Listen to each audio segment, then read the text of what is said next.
Hi అండి. ఉదయాన్నే హడావిడిలో కూడా సింపుల్‌గా చేసుకునే రెసిపీ ఉప్మా. ఉప్మా అంటే ఇష్టం లేదు అనేవాళ్ళు కూడా మంచిగా తినేస్తారు. సో, అది ఎలానో చూసేద్దాం రండి. ఒక కడాయి పెట్టి ఆయిల్ వేసి కొన్ని పల్లీలను దోరగా వేయించుకోవాలి. కొన్ని పోపు దినుసులను కూడా వేసుకోవాలి. 2 ఎండుమిర్చిని, సన్నగా తరిగిన ఉల్లిపాయలను, 2 రెమ్మల కరివేపాకును, సన్నగా తరిగిన ఒక టమోటాను, మీడియం సైజ్ టమోటాను కూడా వేసుకోవాలి. రుచికి సరిపడినంత సాల్ట్‌ను కూడా యాడ్ చేసుకొని మంచిగా ఫ్రై చేసుకోవాలి. అంతేనండి. ఒక గ్లాసు సూజీ రవ్వ అంటే గోధుమ రవ్వకి 2 గ్లాసుల వాటర్‌ని అయితే తీసుకోవాలి.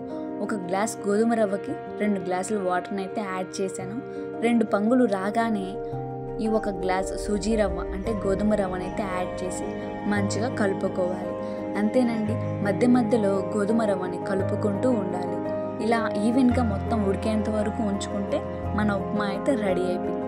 సో ఇంతేనండి ఉప్మా. సో లైక్ చేయండి, షేర్ చేయండి, సబ్స్క్రైబ్ చేసుకోండి.